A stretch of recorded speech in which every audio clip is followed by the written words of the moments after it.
Estamos iniciando hoje aqui mais um período de trabalho nosso e lamentavelmente, hoje pela manhã eu fiquei, como todos, em volta de um episódio que foi mais uma operação da Lava Jato que chegou ao resultado de prisão do ex-ministro Zé Disseu, e esse é um assunto, obviamente, que ficou nas conversas em todos os lugares aqui de Brasília e para todos nós que atuamos no parlamento, especialmente nós do PT, obviamente uma situação muito grave. Vi ainda há pouco o discurso do senador e líder do PSDB, Cássio Cunha Lima, aqui, estava na presidência, quase desci para fazer uma parte. Primeiro, para cumprimentá-lo, senador, porque eu tinha me organizado, e vou ainda fazer uma referência ao episódio que houve de um atentado contra o Instituto do presidente Lula. Eu estive lá, que eu acho gravíssimo, né? Não existe essa história de bomba caseira, é um artefato. Se tivesse uma pessoa ali, a imagem, o resultado, teríamos tido uma morte.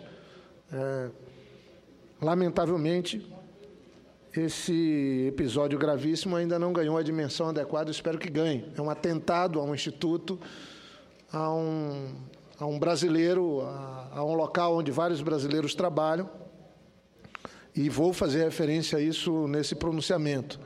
Eu comecei o meu dia hoje, aqui, cedo, participando de uma audiência pública na Comissão dos Direitos Humanos, aqui na Casa, tratando da questão da imigração, um tema que eu penso não poderia ser mais adequado para trabalhar, iniciarmos esse período legislativo aqui no Senado.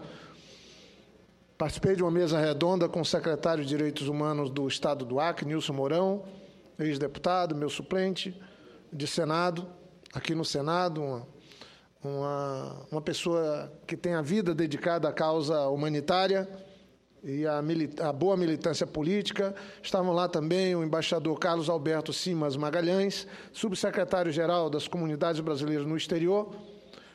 Estavam lá também o senhor Dr. Beto Vasconcelos, secretário nacional de Justiça, e o senhor Paulo Roberto Martins, secretário nacional de Promoção e Defesa dos Direitos Humanos. O debate que fizemos foi sobre a gravíssima situação dos haitianos no Brasil, que entram pelo Acre.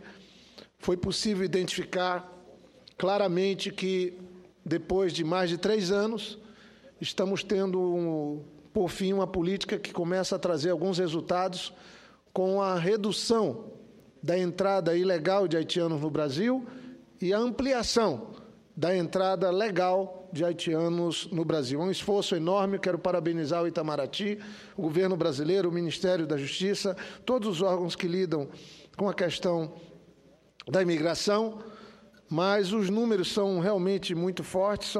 Só pelo Acre passaram de dezembro de 2010 para cá 36.285 haitianos, 3.550 senegaleses e mais um número enorme de outras nacionalidades, imigrantes de outras nacionalidades, com um total de 40.280 imigrantes.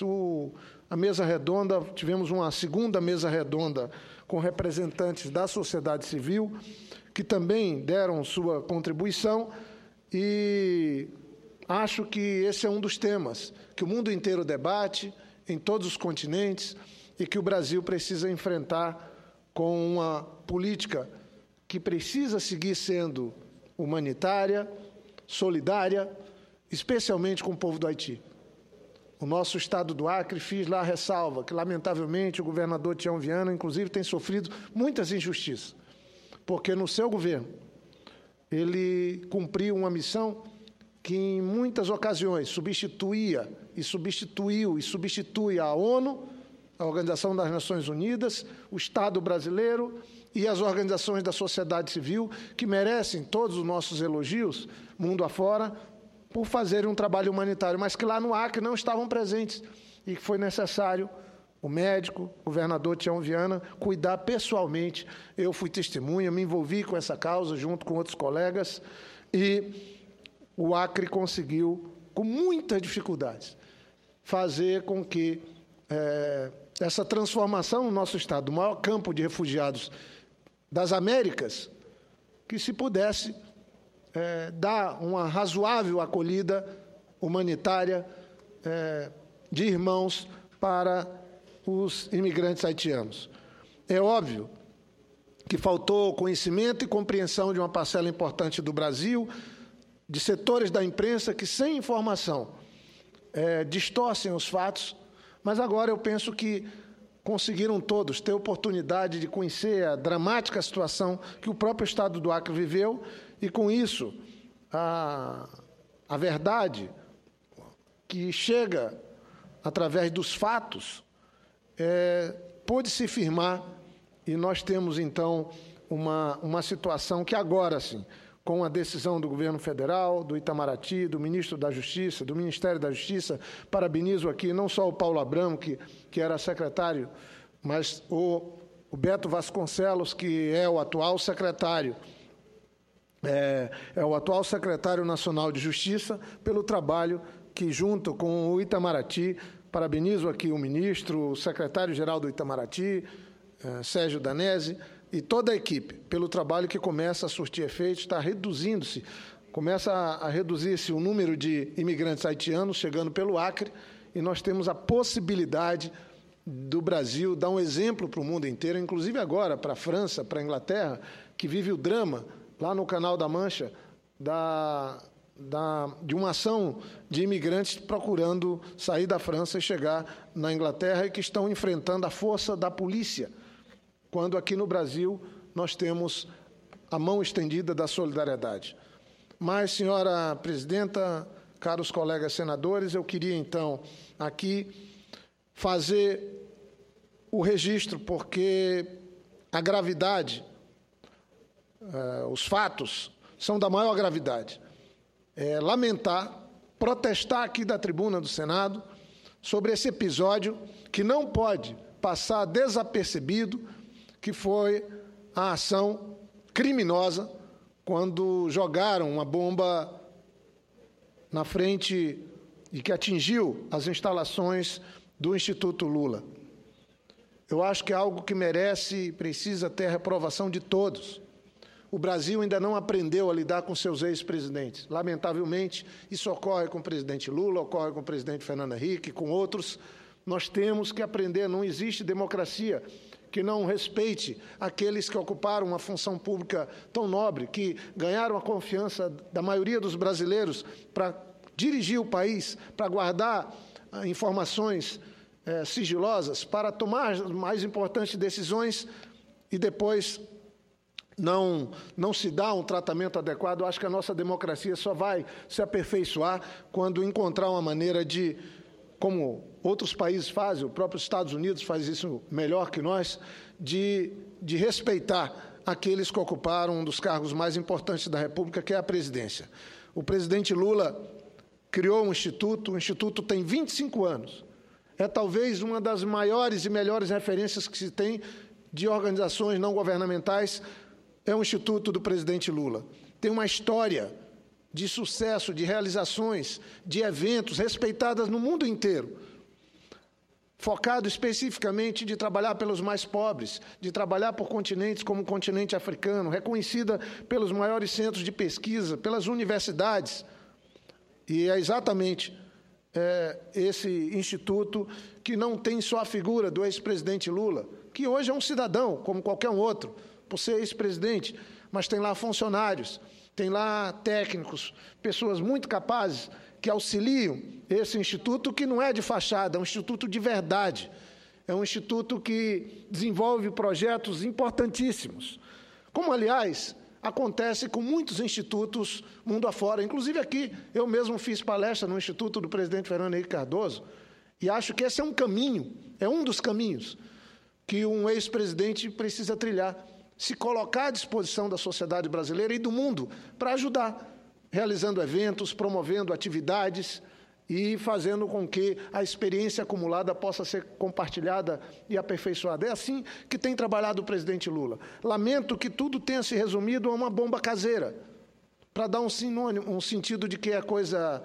de casa, uma coisa inofensiva, está equivocado. Penso que o jornalista Jânio de Freitas foi muito feliz quando ele fez um alerta sobre essa história de bomba caseira. O jornalista Jânio de Freitas fala assim, ele fala, e aqui reproduz uma parte do artigo dele do dia 2 de agosto. Ele fala, não é exagero que o novo agosto chegue anunciado por uma bomba, aspas, bomba caseira, lançada no Instituto Lula. Bombas são assim, domesticamente inofensivas, caseiras, até que matam uma dona Lida, como ocorreu nos anos 80. Uma criança na calçada ou moradores de rua, que para eles o azar não tem fim. Bombas não costumam ser solitárias. É bem possível que a bomba de agora seja vista depois como um ponto inicial.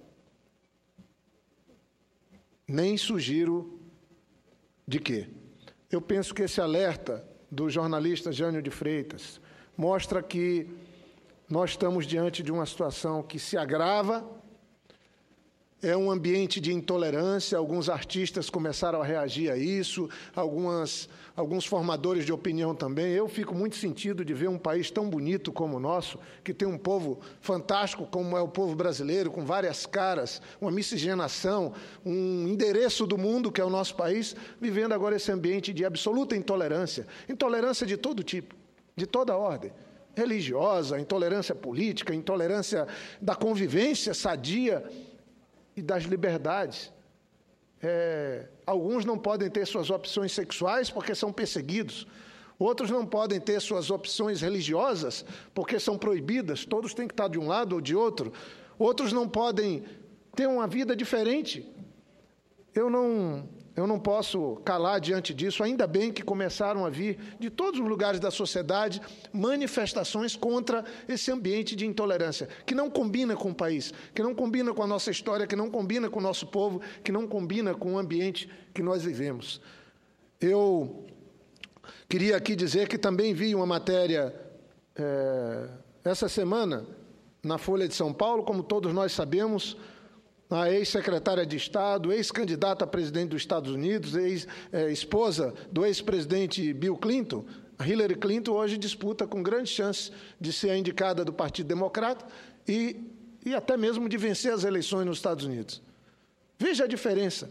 Uma das propostas que ela apresentou na pré-candidatura era a defesa do casamento de pessoas do mesmo sexo. Imagine, aqui no nosso país. E lá endossado pela voz do presidente Barack Obama. E é um país que está procurando superar seus problemas. Os Estados Unidos, em muitos aspectos, tem mais problemas do que o nosso. Fez uma guerra que quase 1 milhão de americanos foram mortos por outros americanos. Uma guerra civil. Um país que faz guerra com tudo e todos, no mundo inteiro, na sua história. Por alguns é visto como o país das guerras, mas encontra uma maneira da convivência, da tolerância em aspectos que o nosso Brasil agora se atrasa.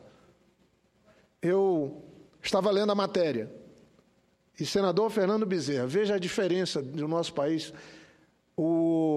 A matéria traz uma declaração de que os Clintons, Bill Clinton e Hillary Clinton, ganharam entre 2007 e 2014, portanto, em 7 anos, eles ganharam 141 milhões de dólares com discursos pagos. Discursos pagos. Isso dá mais ou menos, com o câmbio de hoje, 482 milhões de reais.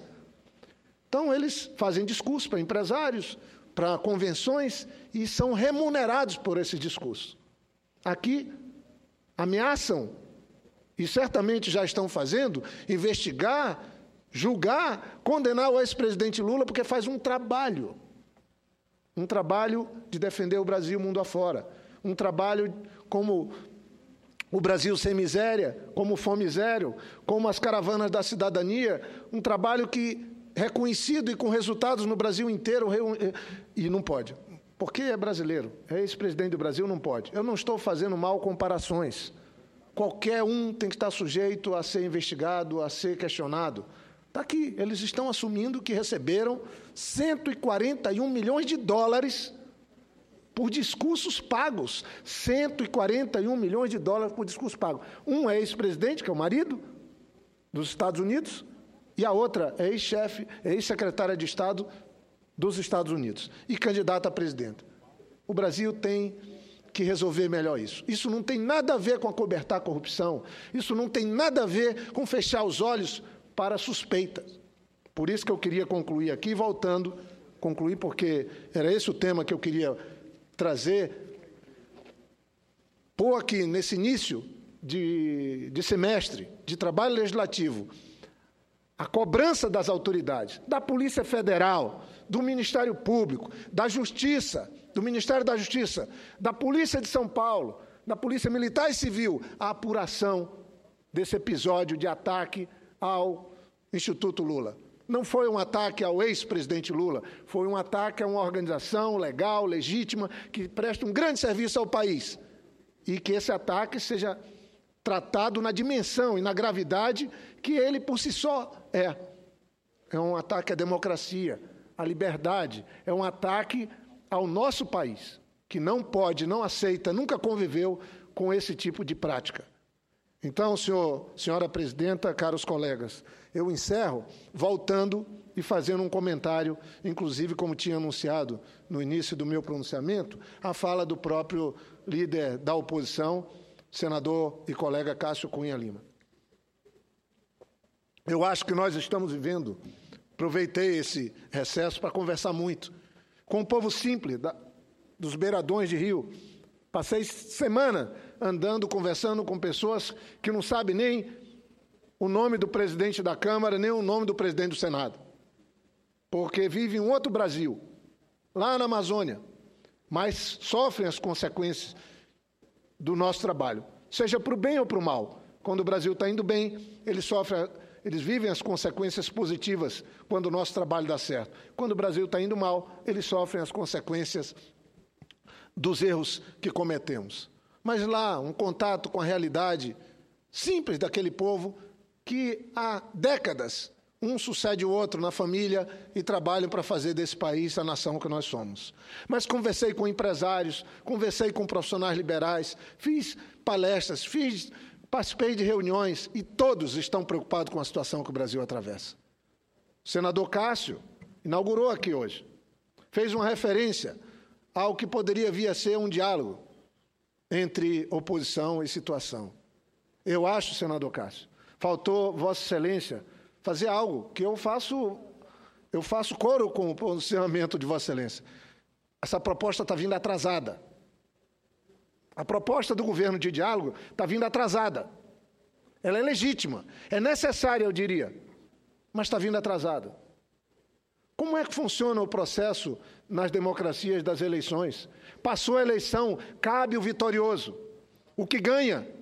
Estender a mão, respeitar aqueles que concorreram. A senadora Ana Amélia, ainda há pouco, estava fazendo uma referência dela com os que a derrotaram ou com aqueles que ganharam, porque nem sempre quem perde a eleição é o derrotado.